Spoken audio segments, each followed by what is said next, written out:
Assalamualaikum warahmatullahi wabarakatuh. Kami dari kelompok 4 yang beranggotakan Selvi Tia Karlinda Ningrum, Indaranti Putri Puspa Editya, dan Anissa Reza Livia. Di sini kami akan menjelaskan materi tentang perkembangan bahasa Indonesia.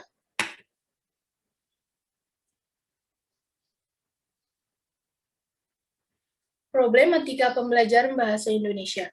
Pembelajaran bahasa Indonesia dapat dikatakan menjadi asing di kampung halaman sendiri.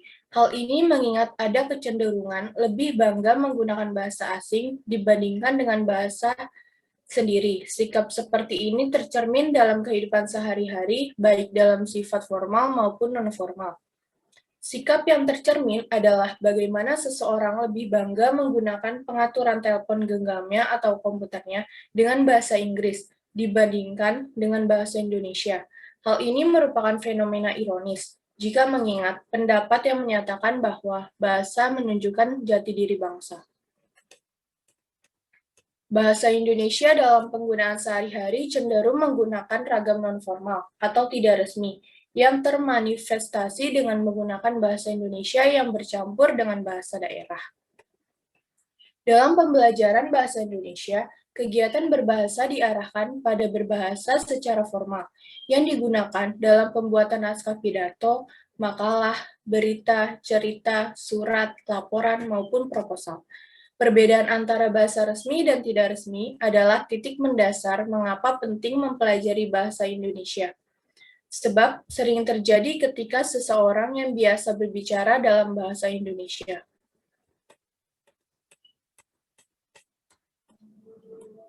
Sejarah pertumbuhan dan perkembangan bahasa Indonesia. Bahasa Indonesia berasal dari bahasa Melayu. Bahasa ini telah tumbuh dan berkembang bahkan sebelum bahasa Indonesia dideklarasikan. Ada 3 faktor yang menyebabkan mengapa bahasa Melayu pada saat itu diterima oleh masyarakat. Yang pertama, ada bahasa Melayu sebagai lingua franca. Demikian bahasa Melayu menjadi lingua franca dalam aktivitas perdagangan. Dengan menjadi lingua franca, bahasa Melayu menjadi cepat tersebar ke berbagai daerah di Nusantara. Yang kedua, ada sistem bahasa Melayu praktis dan sederhana. Struktur dalam bahasa Melayu tidak mengenal undak-usuk atau bahasa yang disampaikan berdasarkan strata sosial yang dipakai oleh masyarakat Jawa. Yang ketiga, ada kebutuhan politik. Memilih salah satu bahasa ibu sebuah suku dapat menimbulkan potensi konflik rasial mengakibatkan perpecahan. Maka, memilih bahasa Melayu adalah pilihan tepat karena bahasa tersebut telah dipahami di berbagai daerah Nusantara sebagai bahasa perdagangan. Demikian 3 alasan mengapa bahasa Melayu kemudian terpilih menjadi bahasa persatuan. Adapun penjelasannya akan dipaparkan sebagai berikut. Yang pertama, ada waktu. Fase pertama ada atau disebut dengan masa prakolonial. Pada masa ini didapat beberapa bukti tertulis mengenai bahasa Melayu tua yang ditemukan pada beberapa prasasti dan inskripsi. Fase kedua atau disebut dengan masa kolonial, orang-orang barat sudah sampai di Indonesia. Mereka menemukan bahwa bahasa Melayu telah digunakan sebagai bahasa resmi dalam pergaulan, perhubungan, dan perdagangan. Fase ketiga atau disebut dengan masa pergerakan. Masa ini dimulai dari tahun 1901. Pada tahun ini telah disusun ejaan resmi bahasa Melayu Van Ophusen yang merupakan cikal bakal ejaan bahasa Indonesia. Berikut pertemuan-pertemuan dalam Kongres Bahasa Indonesia tersebut beserta hasil maupun kesepakatannya. Yang pertama tanggal 25 sampai 28 Juni 1938 dilangsungkan Kongres Bahasa Indonesia 1 di Solo. Hasil kongres tersebut, usaha pembinaan dan pengembangan bahasa Indonesia telah dilakukan secara sadar oleh cendekiawan dan budayawan Indonesia saat itu. Yang kedua pada tanggal 28 Oktober sampai 2 November 1954 diselenggarakan Kongres Bahasa Indonesia II di Medan. Kongres ini merupakan perwujudan tekad bangsa Indonesia untuk terus-menerus menyempurnakan bahasa Indonesia yang diangkat sebagai bahasa kebangsaan dan ditetapkan sebagai bahasa negara. Yang ketiga, pada tanggal 28 Oktober sampai 2 November 1978. Diselenggarakan Kongres Bahasa Indonesia II di Jakarta. Memperingati Sumpah Pemuda yang ke-50, ini selain memperhatikan kemajuan, pertumbuhan, dan perkembangan, bahasa Indonesia sejak tahun 1928 juga berusaha menetapkan kedudukan dan fungsi bahasa Indonesia. Yang keempat, tanggal 21 sampai 26 November 1983 diselenggarakan Kongres Bahasa Indonesia keempat di Jakarta. Memperingati Hari Sumpah Pemuda yang ke-55, dalam putusannya disebutkan bahwa pembinaan dan pengembangan bahasa Indonesia harus lebih ditingkatkan sehingga amanat yang tercantum dalam garis-garis besar haluan negara yang mewajibkan kepada semua warga negara Indonesia untuk menggunakan bahasa Indonesia dengan baik dan benar dapat tercapai semaksimal mungkin. Yang kelima, pada tanggal 28 Oktober sampai 3 November 1988 diselenggarakan Kongres Bahasa Indonesia kelima di Jakarta. Ditandatangani dengan dipersembahkannya karya besar Pusat Pembinaan dan Pengembangan Bahasa kepada pencinta bahasa di Nusantara, yakni Kamus Besar Bahasa Indonesia dan Tata Bahasa Baku Bahasa Indonesia. Tanggal 28 Oktober sampai 2 November 1993 diselenggarakan Kongres Bahasa Indonesia ke-6 di Jakarta. Kongres mengusul agar Pusat Pembinaan dan Pengembangan Bahasa ditingkatkan statusnya menjadi Lembaga Bahasa Indonesia, serta mengusulkan disusunnya Undang-Undang Bahasa Indonesia. Yang ketujuh, pada tanggal 26 sampai 30 Oktober 1998, diselenggarakan Kongres Bahasa Indonesia ke-7 di Hotel Indonesia Jakarta, mengusulkan dibentuknya Badan Pertimbangan Bahasa. Yang kedua ada politik. Unsur politik yang paling nyata adalah dalam Sumpah Pemuda yang dilaksanakan pada 28 Oktober 1928. Saat itu proses intimidasi terhadap penjajah dilakukan oleh sekelompok pemuda yang mengikrarkan 3 ikrar yang kini sangat bersejarah. 3 poin yang salah satunya berisi tentang pengakuan penggunaan bahasa Indonesia. Eksistensi bahasa Indonesia semakin kuat ketika dikeluarkan Pasal 36 Undang-Undang Dasar 1945 yang berisi bahasa Indonesia sebagai bahasa negara.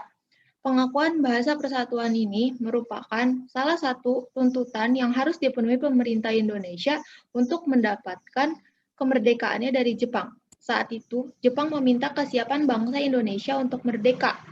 Salah satu syaratnya adalah bahasa persatuan ini. Yang ketiga ada sosial budaya. Bahasa Indonesia yang saat ini digunakan merupakan hasil dari interaksi masyarakat antar satu suku dan suku lainnya. Program transmigrasi yang dirancang oleh pemerintah membuat interaksi antar suku ini semakin kuat selain arus urbanisasi yang tak dapat dibendung. Sehingga hasil dari pertemuan sosial budaya inilah melahirkan istilah-istilah kebahasaan yang dipahami dan berkembang oleh pemakainya yang kemudian diakui sebagai bahasa Indonesia. Yang terakhir ada iptek. Perkembangan bahasa Indonesia sangat dipengaruhi oleh teknologi. Namun demikian banyak teknologi terbarukan justru lahir dari tangan asing yang kemudian masuk ke Indonesia dengan bahasa internasional yakni Inggris. Hal ini tentu saja menjadi tantangan bagi para ahli bahasa untuk mencari padanan yang tepat untuk menyebut istilah-istilah asing itu. Lalu ada ragam bahasa Indonesia. Ragam bahasa Indonesia dibedakan menjadi 3 jenis. Yang pertama, berdasarkan cara berkomunikasi. Yang kedua, berdasarkan cara pandang penutur. Yang ketiga, berdasarkan cara topik pembicaraan. Yang pertama, ragam bahasa berdasarkan cara komunikasi. Ragam bahasa di sana adalah ragam bahasa yang dituturkan dengan indera mulut, sedangkan ragam bahasa tertulis adalah ragam bahasa yang dituangkan melalui simbol-simbol atau huruf. Adanya ragam bahasa lisan dan ragam bahasa tertulis didasarkan pada kenyataan bahwa bahasa lisan dan bahasa tertulis memiliki struktur yang tidak sama. Adanya ketidaksamaan struktur ini adalah karena dalam bahasa lisan kita dapat dibantu oleh unsur-unsur non-linguistik yang berupa intonasi, gerak-gerik tangan, gelengan kepala, dan lainnya. Sedangkan dalam bahasa tulis, hal-hal tersebut tidak ada. Sebagai penggantinya harus dieksplisitkan secara verbal. Adapun keunggulan dan kelemahan dari bahasa lisan dan bahasa tertulis yang akan dibacakan oleh rekan saya, Anissa Reza.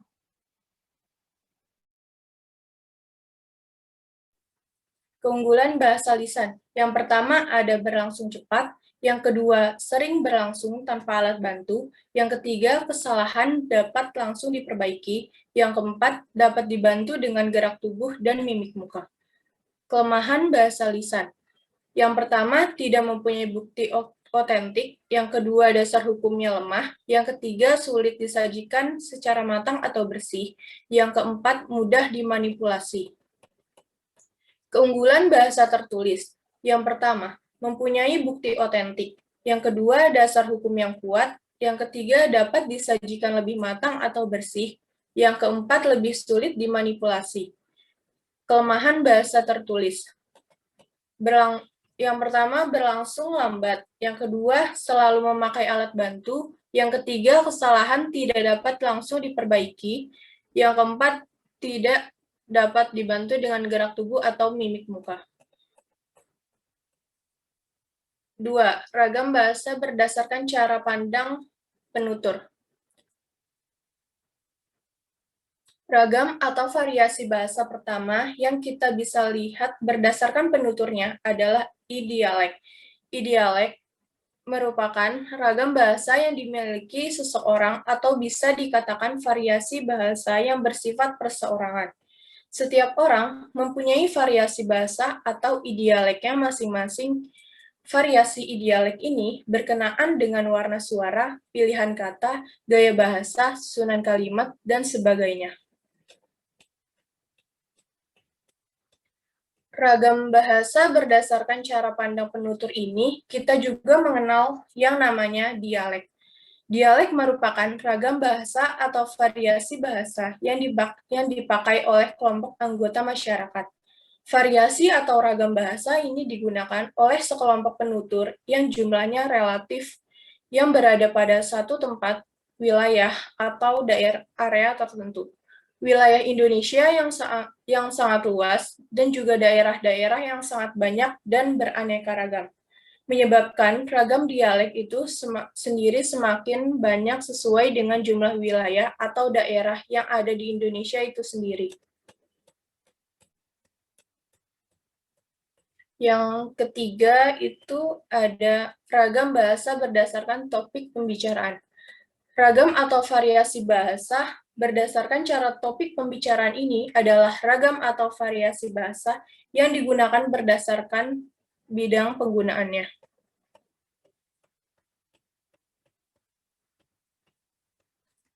Berdasarkan tingkat keformalan ini, JOS 1967 membaginya menjadi bahasa beku atau frozen merupakan ragam bahasa yang paling formal yang digunakan pada situasi penting, serius, atau khidmat. Karena ragam bahasa beku ini merupakan bahasa yang paling formal, maka penggunaan bahasa beku ini dilakukan di tempat-tempat yang formal juga. Misal, pada saat pengambilan sumpah presiden, bahasa dan tata cara yang digunakan sudah diatur dan ditentukan.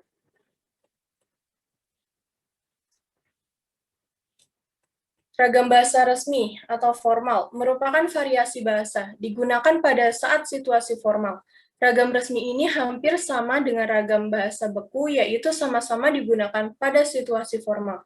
Hanya saja, dalam ragam bahasa resmi ini, bahasa yang digunakan tidak diatur sedemikian rupa seperti pada ragam bahasa beku.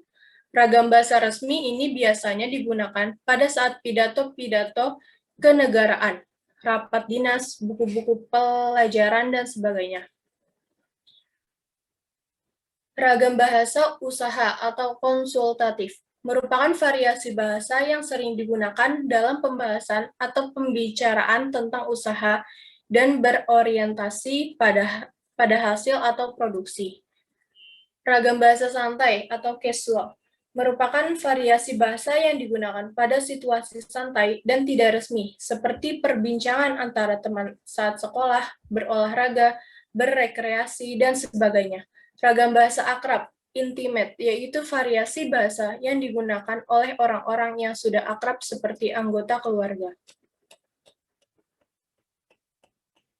Selanjutnya akan dijelaskan oleh teman saya, Indaranti.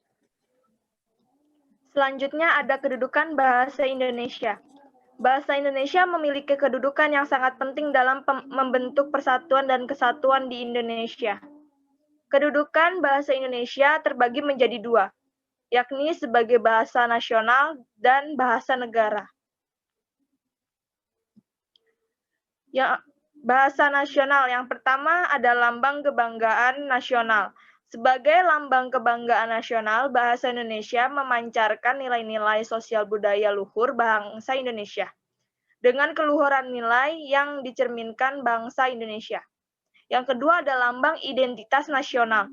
Sebagai lambang identitas nasional, bahasa Indonesia merupakan lambang bangsa Indonesia. Hal ini berarti jika seorang menggunakan bahasa Indonesia, orang akan dapat mengetahui identitas seseorang, yaitu sifat, tingkah laku, dan wataknya sebagai bangsa Indonesia. Yang ketiga ada sebagai alat pemersatu.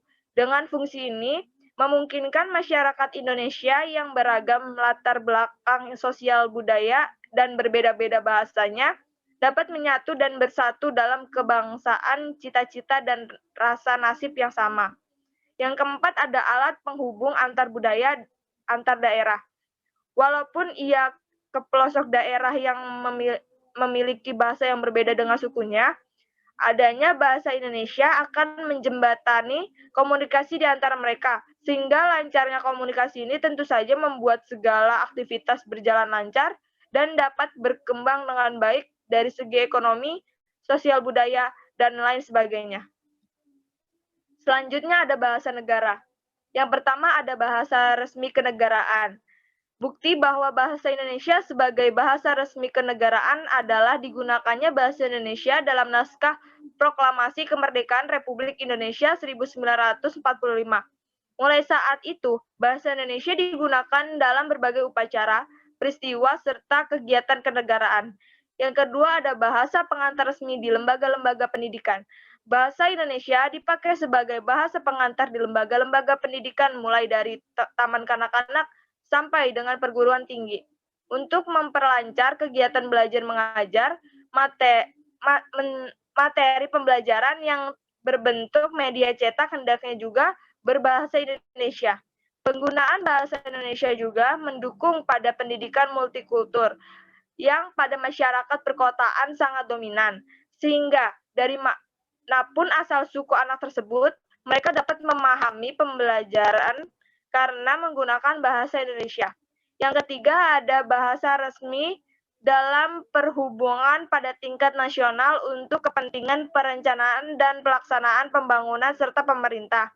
Sehubung dengan itu, hendaknya diadakan penyeragaman sistem administrasi dan mutu media komunikasi massa, tujuannya untuk menyeragamkan dan peningkatan mutu tersebut agar isi atau pesan yang disampaikan dapat dengan cepat dan tepat diterima oleh masyarakat.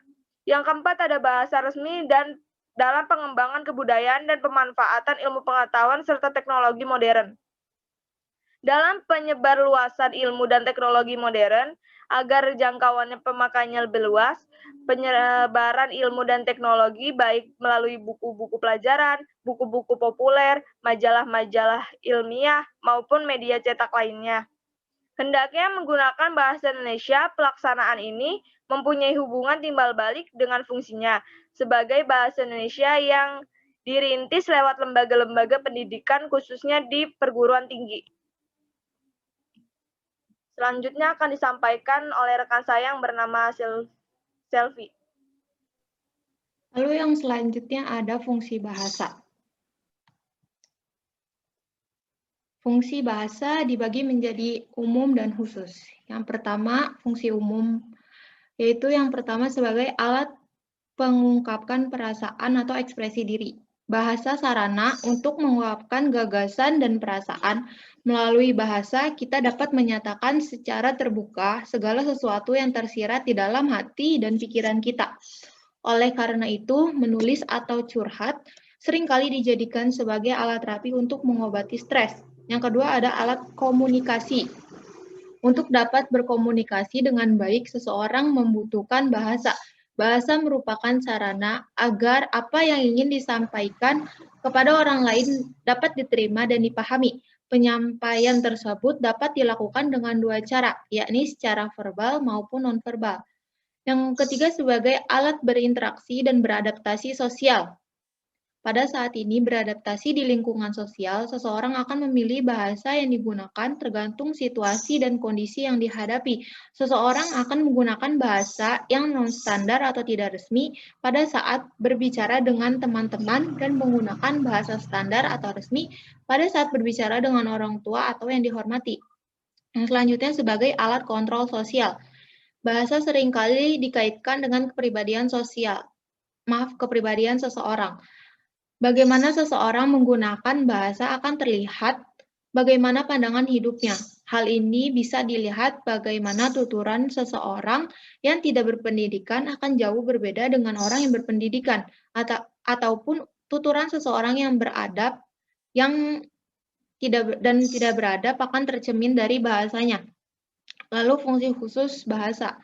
Yang pertama, mengadakan hubungan dalam pergaulan sehari-hari. Manusia adalah makhluk sosial yang tak terlepas dari hubungan komunikasi dan makhluk sosialnya. Komunikasi yang berlangsung dapat menggunakan bahasa formal dan bahasa non-formal. Yang kedua, mewujudkan seni sastra. Seseorang mampu menyampaikan perasaan estetiknya dan pengalaman literalnya dengan menggunakan bahasa sebagai mediumnya untuk dituangkan dalam karya-karya sastra seperti puisi, cerpen, novel, maupun naskah drama. Yang selanjutnya mempelajari bahasa kuno. Bahasa menjadi bukti penting dari peradaban manusia. Kemajuan peradaban suatu bangsa baik Yunani maupun Romawi dapat terekam sejarahnya karena penggunaan bahasa dalam tradisi intelektualnya. Yang terakhir ada mengeksplorasi iptek. Adanya bahasa mampu membuat manusia mengeksplorasikan segala keingintahuannya mengenai berbagai aspek kehidupan, sehingga lahirlah teknologi yang selalu hadir untuk mempermudah kehidupan. Bahasa juga membuat teknologi ini dapat dinikmati dan dapat menyebar ke berbagai sudut dunia.